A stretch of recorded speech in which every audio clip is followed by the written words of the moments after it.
ದಲಿತ ಶಿಕ್ಷಕ ದಾಸಪ್ಪ ಎ. ಅವರಿಗೆ ಆಗಿರುವ ಅನ್ಯಾಯ ಸರಿಪಡಿಸುವಂತೆ ಸಿ. ಇ. ಆಯುಕ್ತರ ಕಚೇರಿ ಎದುರು ಪ್ರತಿಭಟನೆ. ಧಾರವಾಡ, ಉತ್ತರ ಕನ್ನಡ, ಕಾರವಾರ ಜಿಲ್ಲೆಯ ಮುಂಡಗೋಡ ತಾಲೂಕಿನ ಶ್ರೀಮತಿ ದೇವಕ್ಕ ಚಾಯಪ್ಪ ಕಲಾಲ ಸರಕಾರಿ ಪ್ರೌಢಶಾಲೆ, ಚಿಗಳ್ಳಿಯಲ್ಲಿ 2011ರಿಂದ ಸೇವೆ ಸಲ್ಲಿಸುತ್ತಿರುವ ಸಹಶಿಕ್ಷಕರಾದ ದಾಸಪ್ಪ ಎ. ಅವರಿಗೆ ಆಗಿರುವ ಅನ್ಯಾಯವನ್ನು ಸರಿಪಡಿಸುವಂತೆ ದಲಿತ ಸೇನಾ ಸಮಿತಿ ಸಾರ್ವಜನಿಕ ಶಿಕ್ಷಣ ಇಲಾಖೆಯ ಆಯುಕ್ತರ ಕಚೇರಿ ಎದುರು ಪ್ರತಿಭಟನೆಸಿ ಮನವಿ ಅರ್ಪಿಸಿದರು.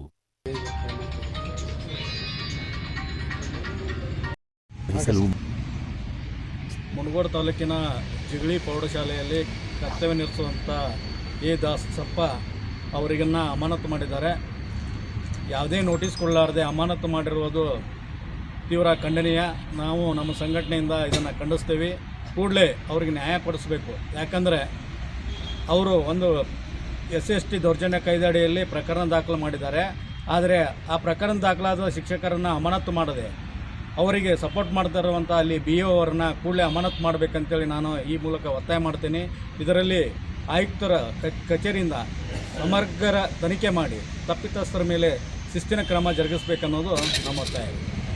ಮುನಗೋಡ ತಾಲೂಕು ಶಿರ್ಸಿ ಶೈಕ್ಷಣಿಕ ಜಿಲ್ಲೆ ಮುನಗೋಡ ತಾಲೂಕಿನಲ್ಲಿ ಎ. ದಾಸಪ್ಪ ಅಂತಕ್ಕಂಥ ಒಬ್ಬ ವ್ಯಕ್ತಿ ಶ್ರೀಮತಿ ದೇವಕ್ಕ ಚಾಯಪ್ಪ ಕಲಾಲ ಸರ್ಕಾರಿ ಪ್ರೌಢಶಾಲೆ ಚಿಗಳ್ಳಿ ಇಲ್ಲಿ ಕರ್ತವ್ಯ ನಿರ್ವಹಿಸ್ತಾ ಇರ್ತಾರೆ. ಇಡೀ ವ್ಯವಸ್ಥೆ ಅವ್ರ ವಿರುದ್ಧ ಕೆಲಸ ಮಾಡ್ತಾ ಇದೆ. ಅವರು ಯಾವುದೇ ತಪ್ಪನ್ನು ಮಾಡಿಲ್ಲ.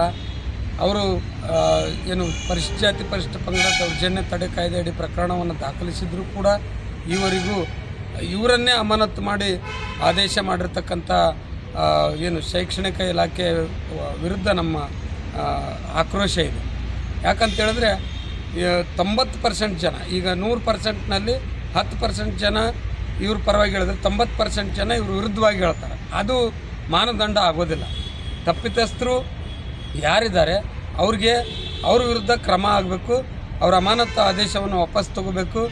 ಮತ್ತು ಅಲ್ಲಿ ಅವ್ರ ಮೇಲೇನು ಜಾತಿ ಹೆಸರಿನಲ್ಲಿ ಅವ್ರ ಮೇಲೆ ಏನು ದೌರ್ಜನ್ಯ ಮಾಡಿದ್ದಾರೆ ಅಥವಾ ಇದನ್ನು ನಿಂದಿಸಿದ್ದಾರೆ, ಅವ್ರ ಮೇಲೆ ಕ್ರಮ ತಗೊಳ್ಬೇಕಾಗಿರ್ತಕ್ಕಂಥ ಪೊಲೀಸ್ ಇಲಾಖೆ ತಿರ್ಗಾ ಅವ್ರನ್ನ ಏನು ಮೇಲ್ಜಾತಿಯವ್ರ ರಕ್ಷಣೆಗೆ ನಿಂತಿದೆ. ಇದನ್ನು ನಾವು ಉಗ್ರವಾಗಿ ಖಂಡಿಸ್ತೀವಿ.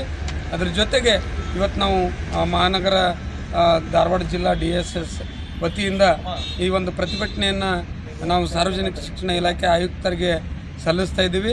ಅವ್ರ ಪರವಾಗಿ ನಮ್ಮ DDPI ಸಾಹೇಬರು, ಪದಕಿ ಸಾಹೇಬರು ಮನವಿಯನ್ನು ತಗೊಂಡಿದ್ದಾರೆ. ಸೂಕ್ತ ನ್ಯಾಯ ಕೊಡಿಸೋದಕ್ಕೆ ಭರವಸೆಯನ್ನು ಕೊಟ್ಟಿದ್ದಾರೆ. ಒಂದು ವೇಳೆ 1 ವಾರದೊಳಗಾಗಿ ಈ ಕುರಿತಂತೆ ಕ್ರಮ ತೆಗೆದುಕೊಳ್ಳದೆ ಹೋದರೆ ನಾವು ಇಲ್ಲಿ ಅನಿರ್ದಿಷ್ಟಾವಧಿ ಧರಣಿ ಸತ್ಯಾಗ್ರಹವನ್ನು ಹಮ್ಮಿಕೊಳ್ತೀವಿ ಅಂತ ಹೇಳೋದಕ್ಕೆ ಇಷ್ಟಪಡ್ತೀನಿ. ಲಕ್ಷ್ಮಣ ದೊಡ್ಡ